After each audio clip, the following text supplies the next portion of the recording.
kan titi ne kake wasa da rayuwarka? Kai, da Allah ka yi hakuri malam. Gaba ɗaya wallahi kaina ne ya ɗau zafi saboda ina ta lissafin wani mara lafiya da nake da shi a gida ne. Dan Allah dan annabi ka yi hakuri. Okay. Karka damu.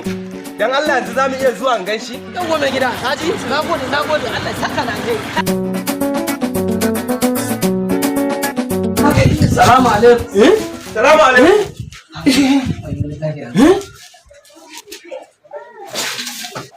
Hello?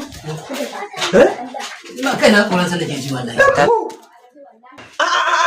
Ai wannan ba ciwon hauka bane. Ciwon makare ne mutanen boye. Kai bari. Ka to yanzu ba Allah ya za a yi. Domin wallahi nayi magunguna da dama amma jikin nasa gashi nan kullun ƙara tashi yake. Ai malam ni na san baka je inda za a yi ma maganin ba. To yanzu malam faɗa min inda zan je ni. Sarkin bori babanmu kuma mai gidanmu mai share hawayenmu shine mai magani da ikon Allah kamar tunan ɗaya. Dakata haka malam ni na matsu ma gaba ɗaya ka gaya mun wai wannan mutumin ne bawan Allah haka mai taimakon kuma bayan Allah. Ai shi wannan yana ko ina. A haba bawan Allah ka dai daure dai ka faɗa min inda yake.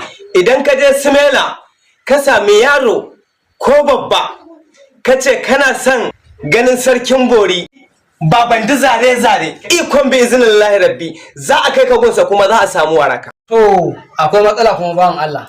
To wacce matsala kuma bawan Allah? Wato matsala da ita ce ba da kuɗi.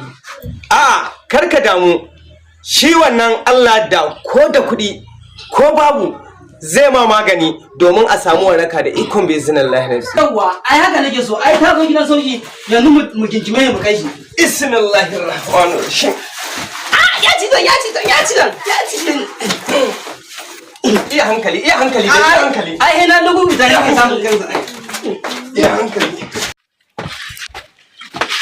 Da ikon bi iznillahi rabbi in dai ka zo Simela kace baban dizare da ikon bi iznillahi rabbi makarai ciwon sanyi ciwon kashi da ikon bi iznillahi rabbi in dai ka je wajen sa wannan za a samu waraka. Allah ya samu dace, Allah ya ba ku damar karasuwa al'umar annabi.